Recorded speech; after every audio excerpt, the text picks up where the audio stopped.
Hello दोस्तों, स्वागत है आप सभी का हमारे यूट्यूब चैनल पर।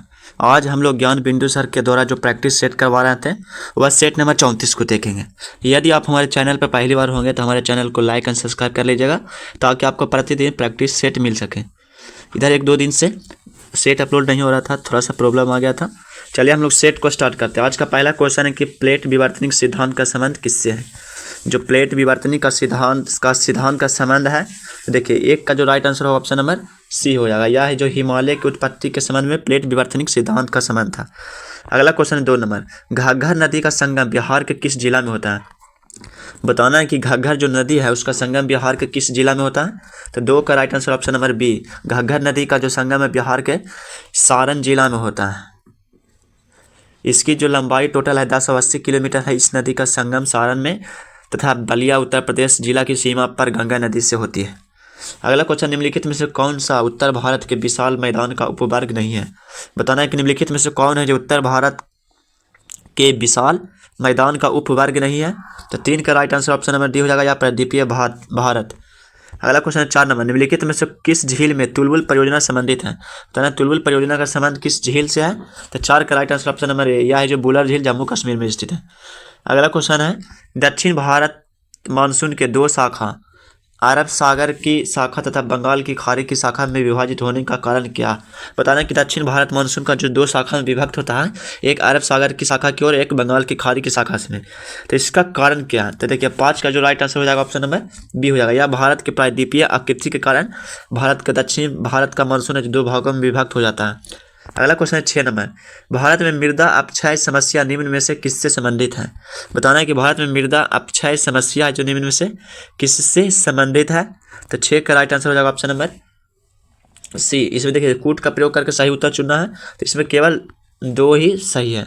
अगला क्वेश्चन 6 के बाद 7 नंबर, भारत में निम्नलिखित में से किस प्रकार का वन सर्वाधिक क्षेत्रों में पाया जाता है। बताना है कि भारत में सर्वाधिक किस प्रकार का वन है जो बृहद क्षेत्रों में पाया जाता है। तो 7 का राइट आंसर हो जाएगा ऑप्शन नंबर ए, यह जो उष्णकटिबंधीय आर्द्र पर्णपाती वन पाया जाता है। अगला क्वेश्चन है, पोल्लावरम सिंचाई परियोजना की नींव किस वर्ष रखी गई थी। पोल्लावरम सिंचाई परियोजना का नींव किस वर्ष रखा गया था। तो देखिए 8 का जो राइट आंसर हो जाएगा ऑप्शन नंबर सी, यह जो 2016 ईस्वी में रखा गया था पोल्लावरम सिंचाई परियोजना।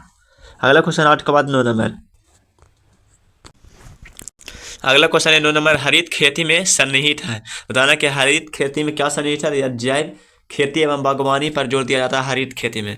अगला क्वेश्चन देखेंगे 9 के बाद 10 नंबर।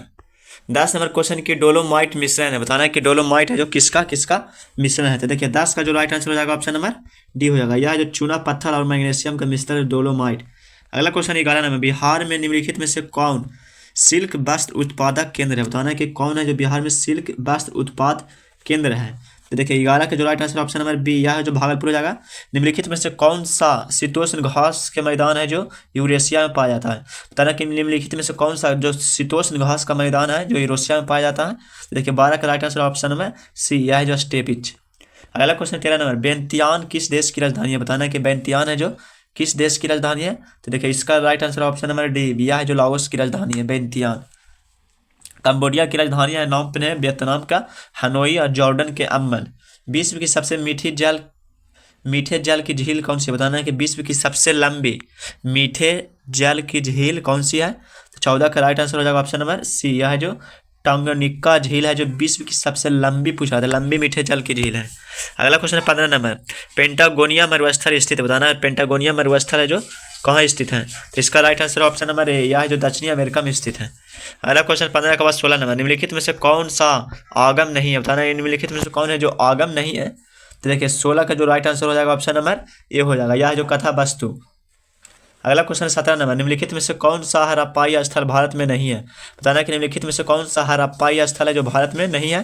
तो देखिए 17 का राइट आंसर हो जाएगा ऑप्शन नंबर सी, सुतकोंगेडोर है जो भारत में नहीं है, बाकी कालीबंगा जो राजस्थान में है, आलमगीरपुर उत्तर प्रदेश में स्थित है, बनवाली हरियाणा में है, सुतकोंगेडोर है जो पाकिस्तान के मकराना तट पर स्थित है, तो यह पाकिस्तान में स्थित है।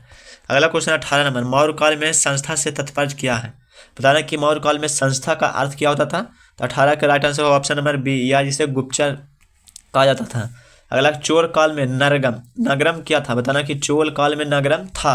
तो 19 के राइट आंसर हो जाएगा ऑप्शन नंबर सी। यह जो था वह व्यापारियों की सभा था जिसको चोल काल में नगरम कहा जाता था। अगला क्वेश्चन है 20 नंबर, दिलवारा के जैन मंदिर का निर्माण किस वंश के शासक के द्वारा करवाया गया था? दिलवारा के जो जैन मंदिर था उसका निर्माण किस वंश के शासक के द्वारा करवाया गया था? देखिए 20 का जो राइट आंसर होगा, 20 का right answer option number B, यह है जो सोलंकी वंश के द्वारा करवाया गया था। सोलंकी वंश अथवा गुजरात के चालुक्य शासक भीम प्रथम के समय बिमल ने अब्बू पर्वत पर दिलवारा का जैन मंदिर बनवाया था। अगला क्वेश्चन है 21 नंबर, नील नदी का युद्ध किनके बीच में हुआ था? बताना है कि जो नील नदी का युद्ध हुआ था वह किसके किसके बीच में हुआ था? तो 21 के right answer option number D, या जो फ्रांस एवं ब्रिटेन के बीच में हुआ था। अगला क्वेश्चन 21 के बाद 22 नंबर, प्रथम विश्व युद्ध में धुरी राष्ट्र का नेतृत्व किसके द्वारा किया गया था? बताना कि प्रथम जो विश्व युद्ध हुआ था उसमें धुरी राष्ट्र का नेतृत्व किसके द्वारा किया गया था? तो देखिए इसका right answer option number B, यह जो जर्मनी के द्वारा किया गया था धुरी राष्ट्र का नेतृत्व। अगला क्वेश्चन, मुगल काल में हमजानामा से तात्पर्य किया था? बताना है कि मुगल काल में हमजानामा सा का तात्पर्य है। तो देखिए 23 का right answer option number C, यह जो चित्रकला से संबंधित है। अगला क्वेश्चन 24 नंबर, दिल्ली सल्तनत के सुल्तानों में सर्वाधिक अस्थायी सेना किसके पास में था? दिल्ली सल्तनत में सबसे अधिक अस्थायी सेना किसके पास में था? 24 का राइट आंसर होगा ऑप्शन नंबर बी, या जो था अलाउद्दीन खिलजी के शासनकाल में। अगला क्वेश्चन 25 नंबर, निम्नलिखित में से किस वायसराय ने पृथक रूप से भारत में पहली बार सार्वजनिक निर्माण विभाग की स्थापना किया था? बताना है कि किस वायसराय ने पृथक रूप से भारत में पहली बार सार्वजनिक निर्माण विभाग की स्थापना किया था? देखिए 50 का right answer option number A, Dalhousie. Lord Dalhousie जो था 1848 से 56 ने पहली बार पृथक रूप से सार्वजनिक निर्माण विभाग की स्थापना किया था। लॉर्ड डलहौजी का जो शासनकाल था वो 48 से 56 तक था। 56 से लॉर्ड कैनिंग आए थे जो 62 तक रहे थे। और लॉर्ड लिट्टन जो थे वह 76 से 80 तक थे। और कर्जन 1899 से लेकर 1905 ईस्वी तक। रंजीत सिंह का जन्म हुआ था? बताना है कि रंजीत सिंह का जन्म कहाँ हुआ था? देखिए 26 का जो राइट आंसर है ऑप्शन नंबर सी हो जाएगा। इसे इनका जो जन्म था वह गुजरावाला में 1780 ईस्वी में हुआ था। रंजीत सिंह का जन्म गुजरावाला में हुआ था। अगला क्वेश्चन 27 नंबर, निम्नलिखित में से कौन है जो महलवारी व्यवस्था से संबंधित नहीं है? बताना है कि कौन महलवारी व्यवस्था से संबंधित नहीं है निम्नलिखित में से? देखिए 27 का जो राइट आंसर होगा option number D, James loyal का संबंध महलवारी व्यवस्था से नहीं था। अगला क्वेश्चन, भारतीय सुधार संघ के संस्थापक कौन थे? बताना है कि भारतीय सुधार संघ के संस्थापक कौन थे? तो इसका राइट आंसर होगा 28 के सी नंबर, केशवा चंद्र सेन। देखिए भारतीय सुधार संघ की स्थापना जो 1870 ईस्वी किया गया था कलकत्ता में केशव चंद्र सेन के द्वारा।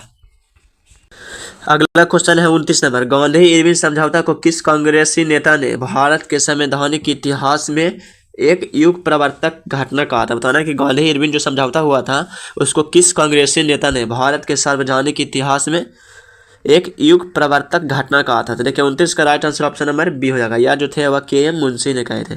गांधी इरविन समझौता जो था वो 5 मार्च 1931 ईस्वी में हुआ था। इसे सरोजिनी नायडू ने दो महात्माओं का मिलन कहा था। गांधी इरविन समझौता से वामपंथी विशेषकर युवा वर्ग में गंभीर असंतोष था। पाखुथन पत्रिका का संबंध किस आंदोलन से था?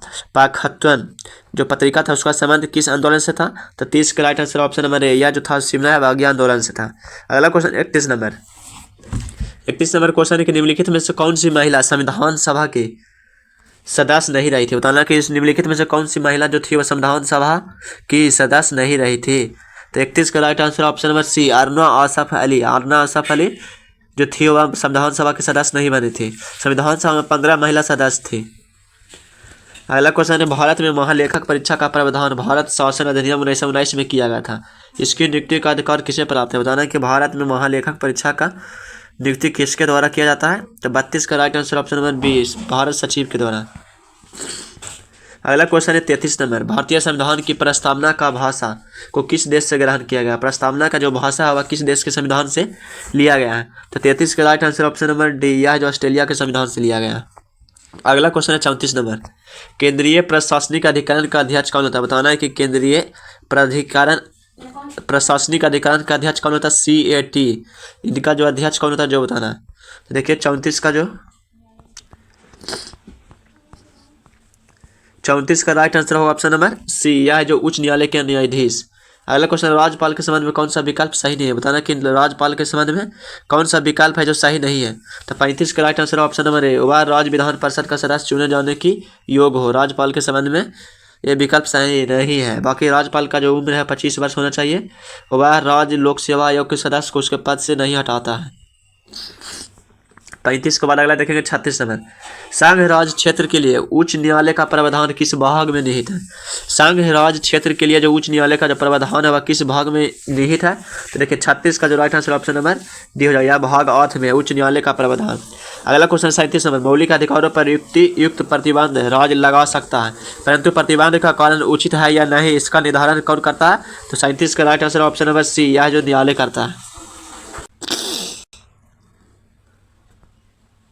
अगला क्वेश्चन है 38 नंबर।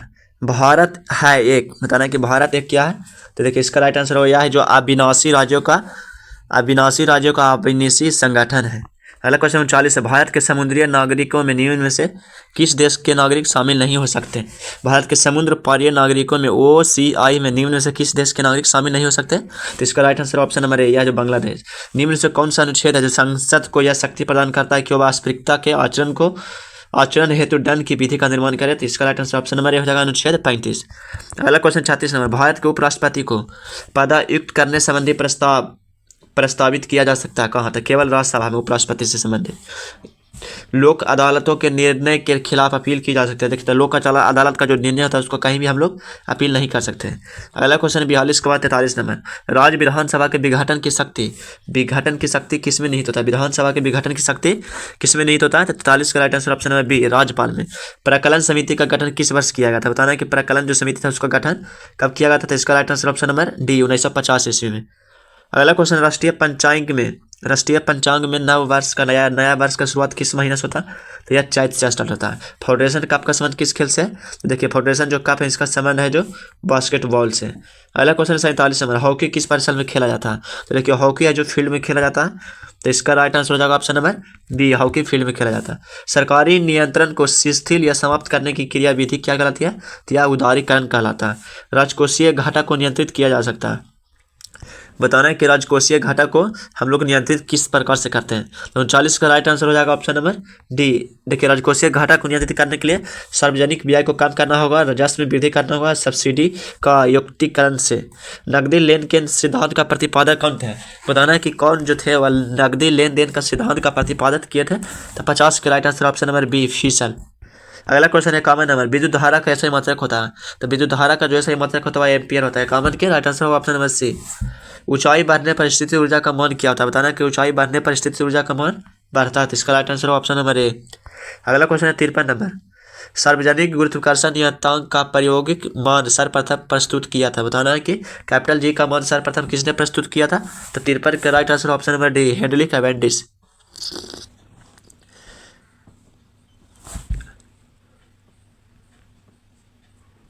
अगला क्वेश्चन है 54 नंबर। उत्प्लावक बल द्रव में डूबी पिंड के किस राशि पर निर्भर करता है? बता रहा है कि उत्प्लावक जो बल है द्रव में डूबी पिंड के किस राशि पर निर्भर करता है? तो देखिए 54 का जो राइट आंसर हो जाएगा ऑप्शन नंबर डी होगा, यह है जो एक और बी दोनों आयतन एवं घनत्व दोनों पर। अगला क्वेश्चन देखेंगे 54 के बाद 55 नंबर। ध्वनि का वह लक्षण जिसके कारण समान तीव्रता तथा समान तरत्व की ध्वनियों में अंतर प्रतीत होती है वह क्या कहलाता है? बताना कि ध्वनि का वह लक्षण क्या है जिसके कारण है समान तीव्रता तथा समान तरत्व की ध्वनियों में अंतर प्रतीत होता है? तो देखिए 55 का right answer option number C, इसे गुणुकता कहते हैं। द्रव के तापमापी में प्रयोग किया जाता है। बताना कि जो द्रव का तापमापी होता है उसमें किसका हम लोग उपयोग करते हैं? तो कॉमन का right answer option number A, यह जो अल्कोहल का यूज किया जाता है। अगला क्वेश्चन है 57 नंबर। यदि थर्मस में भारी चाय को तेजी से हिलाया जाए तो वह गर्म हो जाता है, क्यों? तो इसका राइट आंसर होगा 57 के, चाय के परतों के बीच में उपस्थित सयान बलों के विरुद्ध कार्य किया जाता है, इसी कारण। अगला क्वेश्चन 58 नंबर। स्नेल का नियम का संबंध किससे? बताना है जो स्नेल का नियम उसका संबंध किससे है? तो इसका राइट आंसर होगा ऑप्शन नंबर ए, यह प्रकाश से है। चुंबक का खोज किसके द्वारा किया गया था? बताना कि जो चुंबक था उसका खोज किसके द्वारा किया गया था? देखिए विद्युतीय धारा के चुंबकीय प्रभाव की खोज जो था वो अर्स्टिस्ट के द्वारा किया था। तो 59 के right answer option number A होगा। अगला क्वेश्चन है 60 नंबर। किसी नाभिक का अस्तित्व निर्भर करता है? बताना किसी भी नाभिक का जो अस्तित्व किस पर निर्भर करता है? तो किसी भी नाभिक का जो अस्तित्व है वह न्यूट्रॉन एवं प्रोटॉन की संख्या के अनुपात पर निर्भर करता है। किस पर? न्यूट्रॉन एवं प्रोटॉन की संख्या के अनुपात पर निर्भर करता है। तो इसका ऑप्शन देखते हैं हम लोग। देखिए 60 का जो राइट आंसर होगा ऑप्शन नंबर सी हो जाएगा। निम्नलिखित में से किस रासायनिक यौगिक, बताना कि निम्नलिखित में से रासायनिक यौगिक कौन सा? बताना कि इनमें से कौन है जो रासायनिक यौगिक है? तो 61 का राइट आंसर हो जाएगा ऑप्शन नंबर बी यह जो अमोनिया। अगला क्वेश्चन है 62 नंबर, परमाणु विखंडन की प्रक्रिया बताना कि परमाणु का विखंडन होगा किस प्रकार की प्रक्रिया है। देखिए 62 का right answer option number D, यह है जो परमाणु विखंडन एक भारी परमाणु नाभिक के उपखंड की प्रक्रिया। अगला क्वेश्चन है 63 नंबर, 63 नंबर क्वेश्चन है कि एक घोल किसकी कोलाइडी बिलियन होता है। तो ना कि एक घोल है जो किसकी कोलाइडी बिलियन होता है। देखिए 63 का जो राइट आंसर होगा ऑप्शन नंबर ए हो जाएगा, यह जो द्रव में द्रव का होता है। अगला क्वेश्चन है 64 नंबर, परम शून्य ताप का तात्पर्य क्या बताना कि परम शून्य ताप का क्या तात्पर्य है। तो 64 का right answer option number C होगा, ताप जिस पर सभी आणविक गति है जो बंद हो जाती है। परम शून्य ताप वह ताप होता है जिस पर सभी प्रकार की आणविक क्रिया बंद हो जाती है, यानी यह अंतिम संभव तापमान होता है। यह है जो -273 डिग्री सी होता है। आवार सारणी में न्यूनतम क्रियाशील तत्व कौन है बताना कि आवार सारणी में सबसे कम क्रियाशील तत्व कौन सा है। तो 65 का right answer option number D, उत्कृष्ट गैस। उत्कृष्ट गैस है जो 18वां वर्ग के जो ग्रुप है उसको अक्रिय श्रेणी कहा गया है, जो सबसे कम क्रियाशील तत्व है। प्लास्टर ऑफ पेरिस का रासायनिक नाम क्या है बताना कि प्लास्टर ऑफ पेरिस का रासायनिक नाम क्या है। तो इसका right answer option number B, calcium sulphate hydrate, CaSO4 half H2O। इसका सूत्र होगा CaSO4 हाफ H2O। अगला क्वेश्चन है 67 नंबर, निम्नलिखित में से कौन सी धातु है जो सबसे भारी होती है बताना है कि कौन सी धातु सबसे भारी धातु। तो देखिए 67 के राइट आंसर हो जाएगा ऑप्शन नंबर ए, सोना। सोना जो सबसे भारी धातु है। अगला क्वेश्चन 68 नंबर, व्यापारिक स्तर पर विथर प्राप्त किया जाता है बताना है कि व्यापारिक स्तर पर विथर को हम लोग किस प्रकार से प्राप्त करते हैं। तो यह जो एल्यूमिनियम कार्बाइड पर जल की प्रक्रिया करवाकर प्राप्त किया जाता है। अगला क्वेश्चन 69 नंबर, नाइलॉन बनाई जाती है बताना है कि नाइलॉन है जो किससे बनाया जाता है। तो इसका राइट आंसर होगा ऑप्शन नंबर सी, यह जो पॉलीअमाइड से बनाया जाता है। कोयला निर्माण की अंतिम अवस्था बताना है कि कोयला निर्माण का अंतिम अवस्था कौन सा है। तो इसका राइट आंसर होगा ऑप्शन नंबर डी, यह जो एंथ्रासाइड। पर्णहरित का नामकरण किस वैज्ञानिक ने किया था बताना है कि पर्णहरित क्लोरोप्लास्ट का जो नामकरण है वह किस वैज्ञानिक के द्वारा किया गया था। 71 के राइट आंसर हो जाएगा ऑप्शन नंबर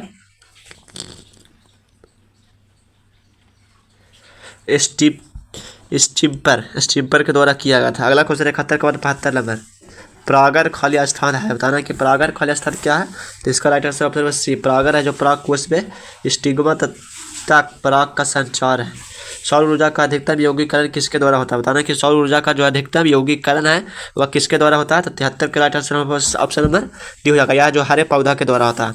अगला क्वेश्चन 64 नंबर, निम्नलिखित में से कौन पादप हार्मोन नहीं है बताना कि इसमें से कौन है जो पादप हार्मोन नहीं है। तो 74 का right answer option number C, insulin. Insulin है जो है जंतु हार्मोन है। अगला क्वेश्चन देखेगा 74 के बाद 75 नंबर।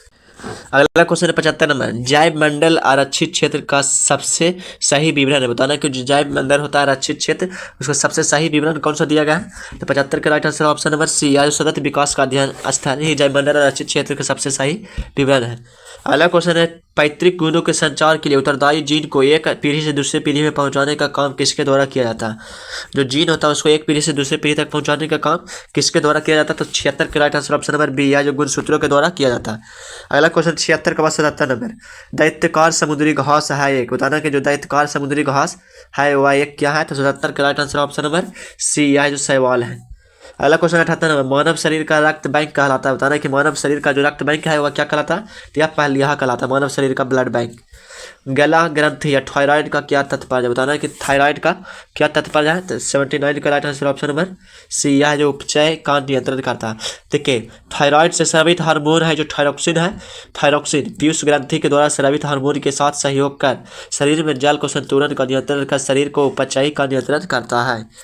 अगला क्वेश्चन 80 नंबर, प्रथम मानव हृदय प्रत्यारोपण किस वर्ष किया गया था बताना कि पहली बार मानव के हृदय का प्रत्यारोपण कब किया गया था। तो इसका राइट आंसर हो ऑप्शन नंबर ए, 1967 ईस्वी में क्रिश्चियन बोनार्ड के द्वारा किया गया था। वर्तमान समय में लोकपाल का अध्यक्ष है बताना है कि वर्तमान में लोकपाल के अध्यक्ष कौन है। 81 का right answer option number B, या जो प्रदीप कुमार मोहंती। प्रदीप कुमार मोहंती है जो ये देखिए ये सब करेंट है, इसको आप लोग अच्छी तरह से ध्यान रखिएगा। हाल ही में भारतीय ओलंपिक संघ की पहली महिला अध्यक्ष कौन बनी है बताना है कि भारतीय ओलंपिक संघ की पहली महिला अध्यक्ष कौन बनी है? देखिए 82 का right answer option number D, यह जो पीटी उषा को ओलंपिक संघ का पहला महिला अध्यक्ष बनाया गया था। हाल ही में बिहान मेला 2023 कहाँ आयोजित हुआ? बताना है कि बिहान मेला 2023 कहाँ आयोजित हुआ है? 83 का right answer option number C, यह जो ओडिशा में हुआ है। किस राज्य के शराबती गेहूं को 2023 का जीआई टैग मिला है? शराबती गेहूं किस राज्य का जिसको जीआई टैग दिया गया? तो इसका right answer option number B, MP.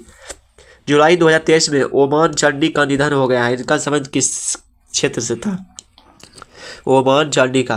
देखिए 85 का right answer option number C, या जो राजनीति से संबंधित थे। अगला क्वेश्चन 85 के बाद 86 नंबर है। G20 सम्मेलन 2023 की थीम क्या? बताना है G20 जो शिखर सम्मेलन हुआ था 2023 उसका थीम क्या था? तो देखिए 86 का राइट आंसर हो जाएगा ऑप्शन नंबर ए, एक पृथ्वी एक परिवार एक भविष्य।